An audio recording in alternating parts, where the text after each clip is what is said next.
Et bonsoir à tous, je dis bonsoir, en général je dis bonjour je crois, mais là je tourne la vidéo un petit peu tard parce que je vous ai oublié. Peut-être signe que j'en ai rien à foutre de vous, c'est peut-être ça, je sais pas.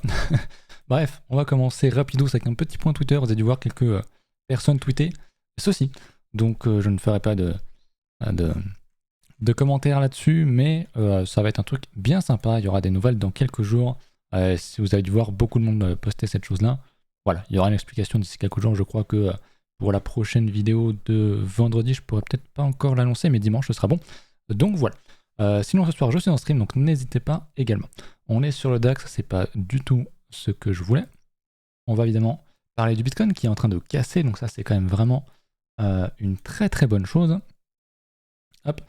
On va parler de Bitcoin, on va parler des alts, vous m'en aviez demandé beaucoup, vous aviez l'air aussi de beaucoup apprécier le format court un petit peu qui ressemblait aux 9 minutes crypto de l'époque, donc je suis content. La miniature, je sais que je l'ai pas ultra bien réussi, mais les autres devraient être un petit peu meilleurs. Bon, on commence, BTC, on le voit, on est sur ce fameux gros niveau de range qui a envie de casser, hein, qui a envie de casser, qui va casser, ça fait longtemps que j'en parle, même si je n'exclus toujours pas à l'heure actuelle qu'on vienne chercher une zone plus basse pour venir déglinguer à la hausse plus tard. Mais on est effectivement à 43 600$, on est en train d'essayer de casser dans la soirée, donc on va suivre ça ce soir en Twitch, sur Twitch en live, n'hésitez pas à venir. Bon, pour l'instant on est toujours sur ce niveau-là, donc j'ai pas grand-chose d'autre à ajouter, mais je vous rappelle rapidos, mon plan, on est à 4300, j'aimerais qu'on s'en affranchisse réellement, qu'on reteste pour choper une entrée, idéalement, et pour aller chercher des niveaux beaucoup plus hauts, même si c'est rare d'avoir des retests dans ce genre de cas, où on s'apprête à avoir quand même beaucoup de momentum, donc affaire à suivre. Mais j'aime bien ce qu'on fait ici, même si c'est pas encore confirmé. Ça, c'est important, faut le garder en tête. J'avais remarqué également que lors du pump de Bitcoin, qu'est-ce qui se passe sur les alts? Et bien les alts montent puisqu'on voit une dominance qui descend, donc c'est une très bonne chose. Les alts reprennent un petit peu de force face à Bitcoin alors que celui-ci même monte et est en mouvement, donc c'est quand même une très bonne chose, je trouve. Même si ça reste un petit mouvement, une petite décorrélation entre guillemets, c'est pas grand chose, mais ça reste quand même pas mal. J'en parle tout de suite parce que j'ai peur d'oublier. J'en ai parlé lors de la dernière vidéo avec le root qui est en train de bien enfoncer son support. J'avais dit quoi? Toujours faire attention aux clôtures. Et effectivement, on est en train de beaucoup ravaler. Donc si on fait une clôture hebdo comme ça, pour moi, c'est un achat qui est tout à fait viable. Parce qu'on reteste la structure, etc. Je vais pas revenir, mais j'aime beaucoup cette structure qui a cassé, qui reteste. Donc ça, pour moi, c'est un niveau qui est vraiment très très intéressant pour du long terme sur le root. Voilà. On va faire un petit point sur Ether et puis j'irai voir aussi le dollar, c'est intéressant. Au niveau d'Ether, bah forcément, si Bitcoin est en train de casser, bah Ether est en train de tester sa résistance. Donc j'aime beaucoup la compression qu'on a eu en dessous. On est en train de s'y attaquer, donc bah, vous voyez le plan. Hein. Moi j'attends qu'on casse bien, qu'on fasse éventuellement un retest pour aller chercher un niveau plus haut. Je vous remontre mes targets. Pour Ether, moi c'est simple, hein. C'est du Fibo. Donc 2900$. 3300$ également, même si ça ne va pas arriver tout de suite. Pour aller ici, il faudrait vraiment que je pense que Bitcoin soit vraiment pas loin de la TH. Après, c'est pas forcément nécessaire, mais voilà, on a fait une très belle structure, on reteste, on a l'air de vraiment confirmer ce que je vous disais, hein, c'est-à-dire qu'on a vraiment une très belle structure, un range, on casse le niveau, on pousse un peu, on reteste, et on est en train de vouloir recasser, refaire un plus haut, et donc confirmer effectivement qu'on est bien un sommet ici, et un nouveau sommet, donc une tendance haussière. Tout simplement, puisqu'en faisant un plus haut, on valide aussi également ce bottom là. Donc c'est vraiment de très belles structures que nous propose Ether. J'aime beaucoup. Sur Ether BTC, on a un petit peu de regain d'intérêt. On est sur un petit range. On est également sur un petit double bottom. Donc c'est quand même très bien. Très bon signe pour Ether, pour les alts. Donc les planètes s'alignent pas trop mal là-dessus. Rapido sur la dominance. Pareil, on est toujours sur ces mêmes niveaux. On est toujours dans le range, donc pour l'instant, c'est pas quelque chose qui m'intéresse énormément. Mais je voulais voir éventuellement le total 3, qui a l'air de, bon, toujours dans un range depuis un mois ou deux. Pareil que sur Ether, je veux vraiment qu'on fasse un nouveau plus haut pour me dire, ok, là les alts sont partis, c'est du sérieux. Et je pense que c'est quelque chose qu'on va faire pour ensuite faire d'abord une première extension, une première leg.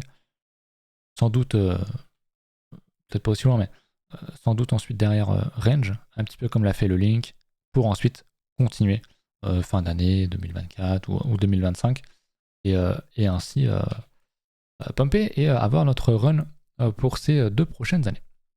Ça c'est pour Total 3, donc les alts. Forcément, c'est important à noter. Ça fait un bail que j'avais pas regardé le Russell. Souvenez-vous, le Russell 2000 qui est l'indice shitcoin sur le marché des stocks, donc qui est très intéressant. On le sait que les indices américains font des ATH, ok, vous vous souvenez de ça. Donc eux, ils font des ATH. Qu'est-ce qui se passe sur les petites capitalisations? Eh bien, on a un gros range. On a une grosse accumulation. On a fait un piège, une déviation ici. Et on réattaque à nouveau la résistance. Pareil, on est en phase de retest. Dès qu'on va faire un plus haut, je pense que ça va vraiment péter sur les actions. Et donc, à mon avis, sur les alts aussi, puisque au final, c'est quand même. On voit une grande ressemblance entre le Total 3 et le Russell 2000, très clairement. Je vous remonte rapidos, mais voilà, le SP qui fait un plus haut. On a le Nasdaq et puis le Dow Jones, c'est pareil. Ils sont vraiment sur des bougies hebdo vraiment très fortes, donc c'est très bien pour nous. Au niveau du dollar, j'avais mis ma zone en target. Donc on l'a cassé, on l'a pas réintégré, en tout cas pas encore, je laisse mon petit dessin. On va suivre ça de très près, en tout cas, même si on est plus niveau horizontaux, ce qui est d'ailleurs plus mon cas. On a pris ce niveau-là aussi. On a pris ce niveau-là aussi de pas grand-chose. On peut aller toujours un petit peu plus haut, c'est pas un souci. On reste globalement, on est dans cette FVG, donc dans cette imbalance-là, globalement. Donc ça en reste une très bonne zone pour, à mon avis, rentrer en position short. Maintenant, n'oublie pas qu'on est dans un range. Un range, c'est très piégeur. Je pense que l'issue de ce range sera baissière pour 2 raisons. Une, on a retesté énormément de fois le support. Et quand on voit ce genre de choses, bah voilà, on est censé avoir quelque chose de dossier. On reteste. Et en général, quand quelque chose est aussi dans ce cas-là, bah, on fait un petit retest. Et zou, on y va. Et là, c'est pas le cas. Là, on travaille beaucoup. Ça, c'est la première raison. Ça va être, on va dire, plus en termes de price action. La deuxième raison, c'est qu'on a un setup de range à double déviation. Donc, une déviation en bas, une déviation en haut. Mon but, c'est d'aller chercher la première déviation, puisque c'est comme ça, en général, que ça se passe. Et la première déviation, c'est en bas. Donc, ça me fait 2 raisons au moins d'être short là-dessus. La bougie hebdo n'a pas l'air très belle sur le dollar, donc c'est très bien.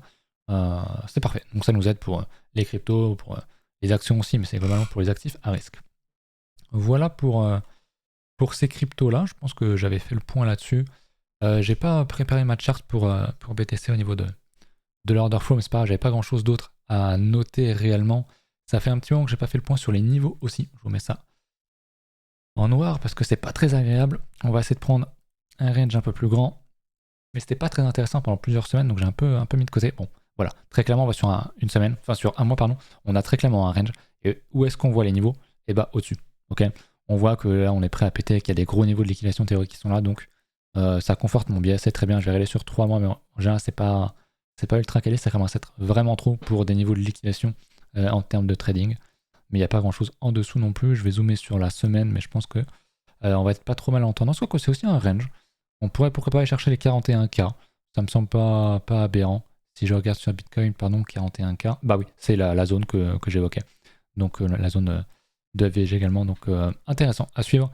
On est quand même proche de casser. On voit le 1 heure, il en veut vraiment. Donc je suis assez bullish là-dessus. C'est très bien.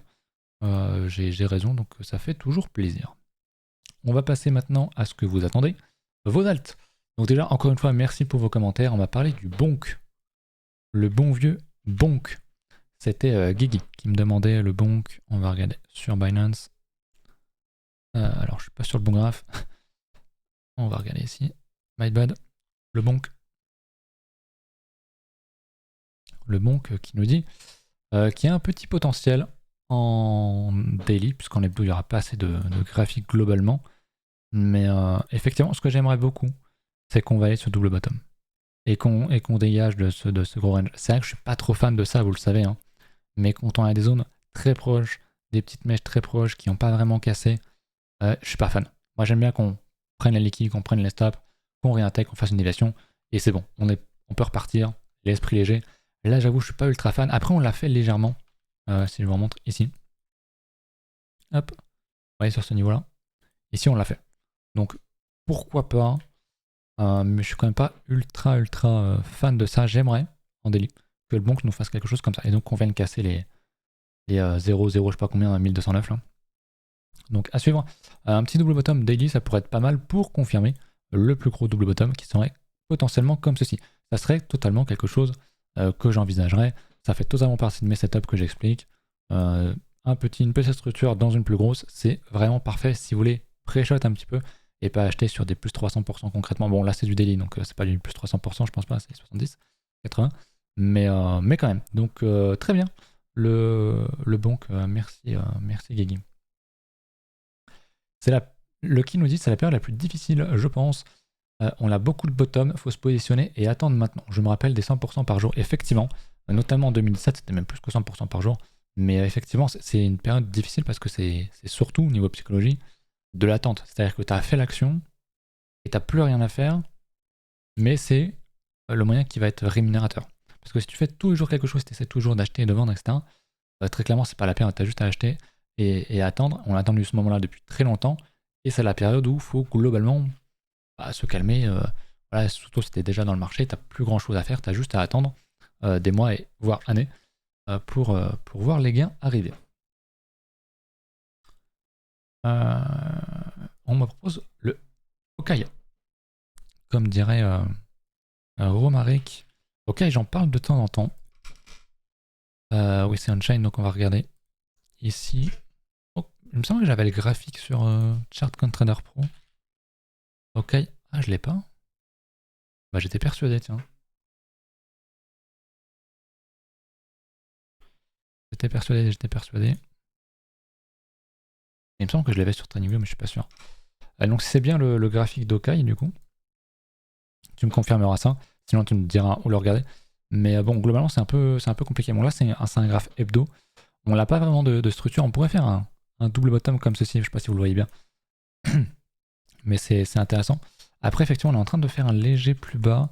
Mais si on ravale et qu'on fait un plus petit double bottom comme ceci, ça pourrait être un bon signal d'achat ici à 0,02526. Ça pourrait être sympa d'avoir une petite structure en prévision de la plus grosse. C'est quelque chose que j'aime pas trop mal. Donc affaire à suivre, mais c'est vrai que là c'est quand même un peu compliqué. On l'attend, on a un petit range en daily, donc on l'attend. C'est vrai, je serais beaucoup plus rassuré de nous voir péter à la hausse sur ce petit niveau. Mais bon, c'est quand même très récent, très jeune, donc c'est vrai que c'est un peu compliqué. Ça parlait de Dinex, mais je crois que le Dinex c'est pas si mal en vrai. Puisque j'en parlais moi à l'époque avec l'école. D'ailleurs, si vous êtes intéressé, n'hésitez pas, ça se passe sur Discord et c'est gratuit. Je vous en reparlerai dans pas très longtemps, je pense. Vous comprendrez pourquoi. Bon, en hebdo, j'en ai même pas parlé, mais en hebdo, pareil, on est quand même très bas, on a pris des petites mèches, donc ok, intéressant. On a une grosse résistance à venir chercher pour plus tard, donc c'est bien, mais concrètement, comment est-ce qu'on chope ça? Alors, on avait un petit double bottom ici, techniquement, qui a bien retest quand même bien l'enfoncé. Techniquement, les stops ne sont pas pris. Techniquement, la structure est toujours valide. Mais si effectivement on pouvait revenir, reconfirmer le retest, donc recasser à nouveau ce niveau-là, donc les 0,72, ça pourrait être une bonne entrée sur du daily, sur de l'hebdo. Mais c'est encore une fois quelque chose de très récent. Alors je sais pas comment est-ce qu'il a pris en termes de tarif. Il a pris moins 60%, donc en vrai c'est pas mal, malgré sa jeunesse. Ce qui est bien, c'est qu'il a quand même déjà pu prendre un peu cher. Donc c'est vrai que ça commence à être intéressant si jamais on a des structures qui vont pointer le bout de leur nez. On a aussi un TD9 en hebdo, donc qui est un signal qui est très agressif, mais dans une tendance haussière, c'est exactement ce qu'on veut, donc ça peut être un bon signal aussi, surtout si derrière, semaine prochaine, on vient valider et qu'on vient casser la résistance à 0,07 et quelques. Donc intéressant à suivre, effectivement.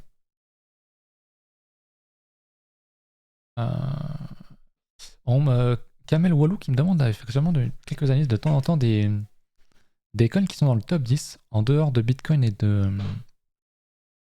et d'Ether, ça peut être effectivement pas mal. Après, honnêtement, à vous de me proposer, parce que c'est ça que je regarde pas nécessairement. La dernière fois, j'ai parlé du Solana. On peut parler, bon après dans le top 10, Tether, voilà, ça n'en est pas vraiment une. XRP, j'en ai déjà parlé.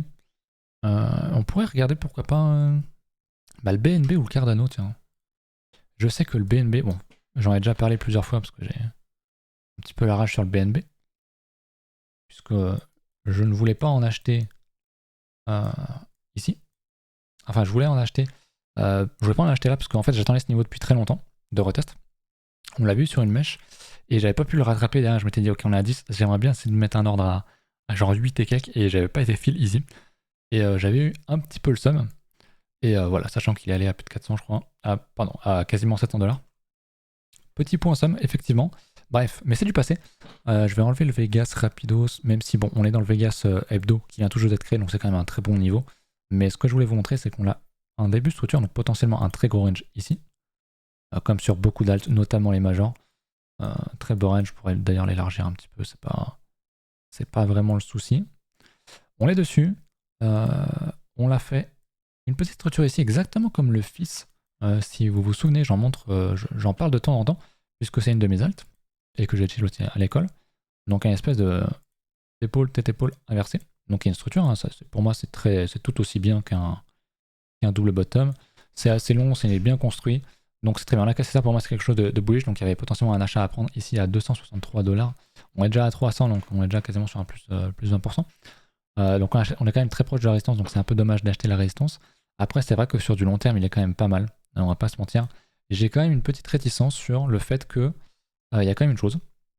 C'est est-ce que le token va vraiment. Est-ce que le token pourrait pas être interdit au niveau US ou par d'autres législations? Il y a eu pas mal de soucis là-dessus. C'est remis en question, je crois. Donc, je sais pas trop. Maintenant, à voir. Après, le token, je crois, maintenant évolue plus de son côté en termes de blockchain et tout. Bon, je crois qu'ils ne font plus d'émissions en plus. Je suis pas sûr, je dis peut-être une connerie. Vous me corrigerez en commentaire. Mais je sais qu'au niveau législation, ça pose un peu problème. Bon, le cours nous dit que globalement, ça va bien. Mieux que le FTT, globalement, c'est pas dur. Donc, à suivre. Mais c'est vrai que j'aimerais bien qu'on soit reprendre sur un retest à 260$, soit sur la cassure à 400. Mais bon, après, c'est vrai que ça fait un petit peu cher. Voilà, mais très bonne remarque. Merci. Les Virtual Vision, ouais, ok, on verra plus tard. Le PropSay, j'en avais déjà parlé il n'y a pas si longtemps. Donc on verra. Ah, il y avait une question intéressante, je la cherchais, c'était Corzio, qui me demandait de parler du Monero. Alors j'avais oublié de le mettre dans mes notes, mais effectivement, il y a une news très importante qui est sortie récemment sur le Monero. Ça se voit un petit peu. D'ailleurs, il me semblait que j'avais laissé quelque chose. Ah bah je me suis encore planté. J'étais sur mon graphe Bitcoin ici. Je me suis encore planté dans mes... Ouais, il faudrait que je retourne sur mon BTC. Bon, on verra ça plus tard. Mais du coup, ici sur Monero, j'avais écrit un petit texte. Puisque le XMR, bah il est même plus là. Très bien. Le XMR s'est fait délister de Binance. Donc le Monero, hein, pour ceux qui ne savent pas, je pense qu'il n'y a pas grand monde qui ne sait pas. C'est un coin anonyme. D'ailleurs, je vous ai fait un tweet un petit peu salé. Il n'y a pas si longtemps ici. Où je vous disais, bah, c'est pas pour rien que j'évite comme la peste les coins anonymes parce que l'univers crypto progresse, donc il y a régulation, donc le ban des cryptos anonymes est de plus en plus évident. Il y a beaucoup d'exchanges qui commencent à libérer, qui veulent absolument garder leur licence pour opérer aux États-Unis, en Europe, etc. Et c'est à une législation, et de leur point de vue, je le comprends totalement, qui disent, bah en fait, les cryptos anonymes, vous en vendez plus, sinon t'as plus le droit d'exercer chez nous. Bah l'exchange, il va dire, ok, je veux dire concrètement, c'est pas compliqué. Donc c'est pour ça que voilà, ça fait quelques années qu'on en parle. Moi, ça fait déjà en 2021 à l'époque, on en parlait avec Tilt sur la chaîne. Ça, c'est vraiment un truc. Ouais, les coins anonymes, c'est compliqué. Alors, évidemment, ils ne pourront pas éteindre les blockchains, mais d'un point de vue spéculatif, c'est à mon avis vraiment dangereux. C'est dommage parce que graphiquement, il commençait à être pas trop mal. On avait une belle raisée et tout, mais ce genre de move, c'est quand même pas très beau. Donc moi, je mettrais ça de côté. Je crois que c'est OKEx qui a fait un grand trait récemment. Donc voilà. C'est pas. Très clairement, je ne serais pas énormément exposé sur les coins anonymes. Même s'il y a des gens qui tiennent énormément au Monero ou à quelconque token anonyme, bah franchement, niveau spéculatif, c'est pas le meilleur invest. Donc pour moi, voilà, on va le regarder. Il va peut-être pas, on peut sans doute suivre la hype, il n'y a pas de souci. Même s'il est délisté des gros, il y aura toujours un exchange, il sera toujours là, un DEX, un truc un peu pourri, enfin fond de l'Asie ou de je sais pas où. Mais globalement, voilà, il sera plus proposé à la masse. Et c'est la masse qui va drive le market. Donc la masse et les institutions. Et tout cela ne seront pas là. Donc pas intéressant, malheureusement. Mais c'est comme ça. Voilà. Qu'est-ce qu'on avait d'autre comme proposition? On avait le CFG. Hop, le CFG, j'en avais déjà parlé. Là aussi, à l'école, puisqu'on avait acheté la structure, la cassure de tout ça. Et encore, on est sur une zone de retest qui est en vrai encore ok. Même si on peut encore sans doute choper un petit moins 25, moins 30%, ce serait quand même pas décollant, c'est quand même énorme derrière en termes de gains que ça peut apporter. Donc faut faire l'effort d'essayer d'acheter le plus bas possible. Mais c'est vrai qu'il commence à être pas trop mal, en vrai. Commencer un DCA là-dessus sur du quelques mois, jusqu'au halving, à la limite, je dirais ok, pourquoi pas, ou alors on attend une structure peut-être en daily, peut-être qu'on la fera pas, on a un range très serré, donc à suivre, attention. Mais typiquement, c'est le genre de choses qui peut nous faire un petit move, on va chercher un peu plus bas, ça serait pas déconnant. Donc à suivre, mais le centrifuge, effectivement, là, la structure est vraiment bien, hein, vous le voyez ici, hein, je veux dire, je vais encore me répéter, mais très grosse résistance qui a été attaquée plusieurs fois, on la casse, on reteste, bah voilà, c'est là où on veut rentrer. Donc très bien, affaire à suivre. On a le Omi ensuite pour finir, et ce sera pas si mal. Donc le Omi, je sais plus, c'est Ecomi j'imagine. Je sais plus, mais je crois que j'en ai parlé, bah, peut-être dans l'école, je sais plus, ou alors c'était sur Twitch. J'en ai parlé il y a quelques jours, il me semble. On a là aussi, grosse surprise, un range, une structure qui débute voilà, depuis novembre, enfin, fin d'année 2022. On est quand même début 2024. Donc il y a eu de la structure, on voit des choses, on voit une structure ici, on a cassé, on a retesté, on refait un double bottom et on est en train de casser le double bottom. Je me mets en linéaire, on est quand même bad range slash mid range. Si je regarde, on est encore sous le 50%, donc on peut encore largement considérer qu'on est dans une zone intéressante pour acheter dans le range. Et en plus, il y a un beau double bottom qui se met en place, donc franchement, moi je suis assez fan de ça. J'aime beaucoup, c'est vraiment un très beau setup, donc le Ecomi. Je conseille, je ne fais pas de conseil en investissement, mais en termes de structure, c'est des choses que je veux voir. En tout cas, si tu es intéressé par le token, par la narrative, etc., je trouve ça effectivement intéressant. Graphiquement, on a un repère, on sait ce qu'on veut voir, on sait ce qu'on attend, on sait où on est. Donc j'aime forcément beaucoup. Très très bien. Et bah écoutez, merci pour vos retours, merci pour vos propositions d'altcoin. N'hésitez pas à venir ce soir en stream. On va reparler un petit peu de tout ça, on va regarder aussi ce qui se passe concrètement sur BTC, puisqu'il a l'air de vouloir y retourner, je vois sur le 3 minutes. Il a l'air d'être, entre guillemets, prêt à retourner au combat, à casser ce fameux gros niveau. Je suis sur mon hebdo, mais je suis sur un hebdo aussi, ok. Complètement perdu dans mes charts. Hop, je vais quand même vous remontrer, mais le niveau... Bah où est-ce que je suis là? Pourquoi est-ce que je suis... Ah, je suis sur le Binance Coin, ok, je viens de comprendre. C'est pour ça que je suis pas du tout sur le bon graphe. On va se remettre ici. My bad. Voilà, donc le niveau là, franchement, est vraiment très très beau. Il n'y a plus qu'à attendre que ça pète. Et je pense qu'on va avoir potentiellement dans les prochains jours un bon mouvement aussi. Par contre, je ne l'ai pas dit, mais effectivement, si on casse et qu'on réintègre, on fait ça, là, c'est sauf qui peut. Et à mon avis, bah évidemment, on ira chercher et on attendra une réaction dans la zone des 40 000 à 41 000. Ok, ça peut être quelque chose de tout à fait possible. Donc on l'attend et on dispose selon la réaction du marché. Bref, j'arrête là, j'espère que vous avez kiffé. À ce soir pour ceux qui seront là. À tout de suite même d'ailleurs, parce que je vais lancer le stream là dans 5 minutes. Donc à tout de suite, salut.